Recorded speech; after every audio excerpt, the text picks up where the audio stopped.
The mainstream sports media is scrambling to avoid saying the quiet part out loud about what just unfolded in Brooklyn. The loudest skeptics are suddenly backtracking, quietly wiping their timelines clean like nothing ever happened. Inside the New York Liberty organization, there's a clear sense of disbelief, while the rest of the WNBA has officially been put on notice. And the truth is, this was already called. Just 24 hours earlier, we broke it down step by step on this platform. We explained how the Indiana Fever's so-called disaster injury report wasn't a collapse at all. It was a hidden advantage in plain sight, a situation that would force a rigid coaching staff to finally tap into depth they had been hesitant to trust.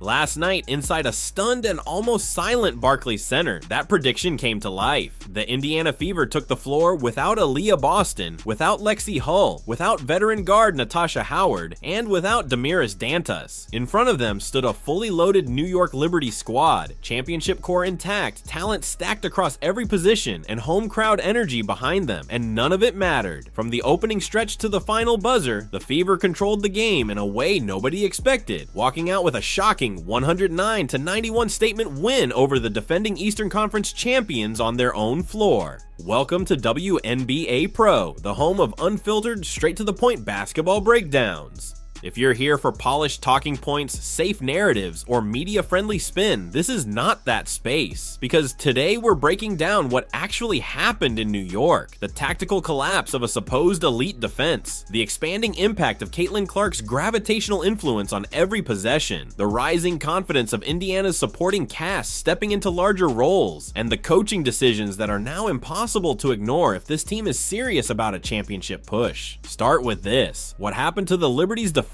wasn't just a bad night, it was a full-scale breakdown. The Indiana Fever didn't just win a preseason matchup. They imposed their game, dictated the tempo, and physically overwhelmed one of the league's most respected teams from start to finish. Ankle brace, whole everything, all over the whole city of New York. Sabrina Ionescu and Brianna Stewart looking like ancient people. I ain't lying. These young ladies looked sensational. Now, I don't want to toot my own horn. When you go back and watch the actual film from last night, it almost feels surreal. Brianna Stewart and Sabrina Ionescu, two of the league's most polished, decorated stars, looked like they were trying to keep pace with a full-speed Olympic sprint drill. Everything felt just a half step too slow. The Liberty rolled out their championship-tested starting group, expecting to impose their size, experience, and physicality on an Indiana Fever team missing key pieces. No Aaliyah Boston anchoring the paint, no reliable spacing presence on the wing, and several rotation gaps that most teams would struggle to survive. But that's not what happened.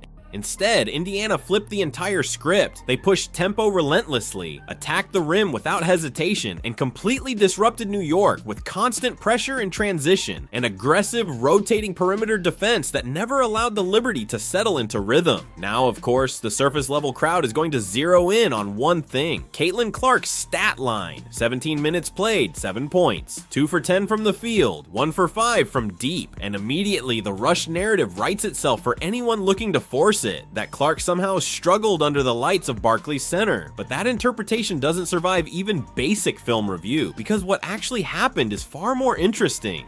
Caitlyn Clark didn't struggle. She dismantled the structure of New York's defense without needing a high-scoring night to do it. Head coach Sandy Brondello treated this preseason matchup with full regular season intensity, almost as if the stakes were far higher than they were. And after Clark hit a couple early shots and set the tone right away, the response from New York was immediate and extreme. They started face guarding her full court. They sent traps 30 feet from the basket. They threw larger physical defenders at her possession after possession just to prevent clean catches, and Clark adjusted instantly. Instead of forcing shots into pressure, she turned the game into a read and react masterclass.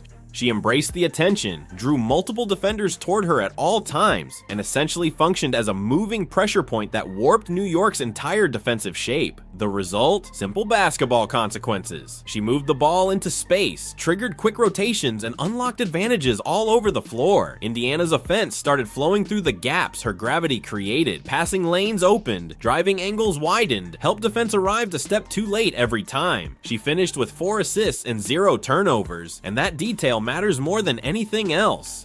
A second-year guard facing constant traps and aggressive coverages 30 feet from the basket without her primary interior partner in Aaliyah Boston, and still playing extended stretches without a single mistake with the ball is not a sign of collapse. It's a sign of control under pressure. The math is straightforward. When you send 2 or 3 defenders to contain one player that far from the rim, you are voluntarily giving up space everywhere else on the court. Indiana didn't just benefit from that, they exploited it. Clark's presence alone bent the defense. The mere threat of her pulling from deep range forced New York into rotations they didn't want to make, and once those rotations broke down, Indiana consistently found clean looks. This is the part casual analysis misses. You don't need a 30-point night when your presence alone is destabilizing an entire defensive system. But as impactful as Clark's orchestration was, the most explosive development of the night didn't come from the starting unit at all. It came from the bench, where Indiana completely shifted the game's momentum and ultimately buried New York under a wave of production that the Liberty never recovered from. There was a lot to look at with this in the game, offseason. Defense being one of them for the Fever. bench is so good, y'all. Johnson with the ball in their hands. Nice pass. Timpson. I'm not even gonna lie. The Fever bench is nasty, bro. They might have For the entire past month, the loudest voices in sports media have been pushing the same tired argument. The Indiana Fever's draft choices were unnecessary, the roster was thin, and the bench unit was supposedly one of the weakest in the league, waiting to collapse the moment real pressure hit. Last night, that entire narrative got shattered in real time. Against a fully loaded championship caliber opponent, Indiana's bench didn't just hold its own, it took over the game completely. The second unit exploded for a staggering 62 points. 62 from the bench alone. And at that point, it's hard to argue anything about lack of depth with a straight face. What we saw was a Fever roster that may legitimately have one of the deepest, most athletic, and most dangerous benches in the entire WNBA. We always knew there was upside there, but nobody realistically projected it to look this polished, this aggressive, or this effective this early. And then there's Raven Johnson, the first-round pick who was heavily debated from the moment her name was called. Critics labeled it a questionable fit, pointing to perceived overlap with Caitlyn Clark, and questioning where she would even find her role. That conversation got louder when Natasha Howard was sidelined with a knee injury, forcing Johnson into extended minutes against a battle-tested, elite opposing backcourt. Under that spotlight, with all that pressure, she didn't shrink, she settled the game. Raven Johnson delivered a composed, controlled, and highly efficient two-way performance that looked anything but redundant. She managed the offense, defended with purpose, and played with a level of poise that completely contradicted the pre-draft criticism. What was supposed to be a question mark suddenly looked like a legitimate solution. And that's the bigger takeaway from the night. Indiana's so-called depth concerns didn't just disappear, they flipped into one of the most surprising strengths on the roster. Caitlyn Clark Caitlyn Clark ain't really play that much, man. But the most, to me, Raven Johnson stuck out. Now, granted, she only had 6 points. She had 8 assists, 0 turnovers, 3 rebounds, 3 steals, plus 3 blocks, and she was 3 for 3. She finished the night with 6 points on a flawless 3 for 3 shooting performance. But if you're focused on scoring, you're already missing the real story, because what Raven Johnson did on that floor had far more impact than points ever could show. She completely disrupted the New York Liberty's guards, finishing with 3 steals and 3 blocks in a defensive performance that felt like constant pressure from start to finish. Every passing lane became dangerous. Every dribble had a shadow attached to it. She fought through screens, stayed attached on possessions, and refused to give New York's backcourt even a moment of comfort. And then on the other end, she looked nothing like a rookie trying to find her way. She ran Indiana's second unit with the calm control of a seasoned veteran. 8 assists, 0 turnovers, against the defending Eastern Conference champions. That combination alone tells you everything you need to know. She pushed tempo without rushing. She protected the ball under pressure. She made the right reads consistently, finishing with a strong +4 that reflected just how stable the offense looked with her in control. What she proved on national television in live game intensity is that she can run an offense at a high level without everything falling apart. And in doing so, she gives Caitlyn Clark the ability to get necessary rest without the system losing structure or identity. The criticism about her being a redundant pick suddenly doesn't carry much weight anymore, and when you factor in the gravitational effect of Clark drawing defensive attention, Indiana's veteran core was able to operate in clean, efficient windows all night long. Kelsey Mitchell in particular took full advantage. She stepped onto the Barclays center floor and reminded everyone exactly why she commands a $1.4 million Supermax contract, delivering the kind of efficient, high-level scoring that thrives when the defense is forced to split its attention. Hey, she worth that money, man. Watch this. Watch this. Watch this right here. Watch Kelsey Mitchell. Laser. Dark. Splash, bruh. Splash. She is bringing up Johnson, bruh. Raven Johnson get coast to coast on this. Watch her. Watch her.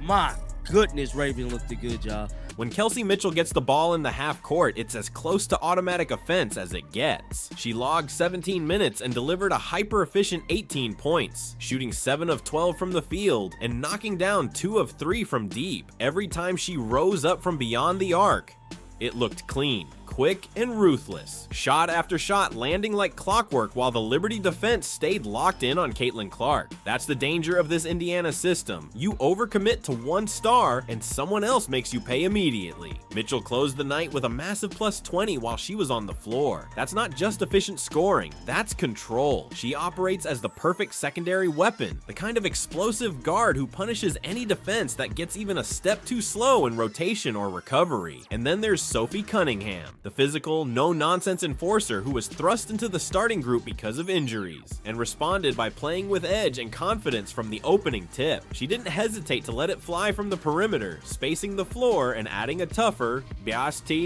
more aggressive layer to Indiana's attack that kept New York off balance throughout stretches of the game. Coast to coast, bro. And Caitlyn Clark made it look easy. Sophie Cunningham came out gunslinging. Gunslinging threes. Sophie looked like she could have got Sophie Cunningham didn't just hit shots, she buried momentum killers. She finished with 13 points on an ultra-efficient 5 of 8 shooting, including 3 deep threes that came at exactly the worst possible moments for New York. Every time the Liberty tried to close a gap or build momentum, Cunningham answered with a cold-blooded dagger from the perimeter, but her impact went far beyond scoring. What stood out was the edge, the physicality, and the unapologetic confidence she brought every time she stepped on the floor. She fought for rebounds like a forward twice her size, defended bigger matchups without backing down, and played with a level of toughness that completely changes the identity of this Indiana group.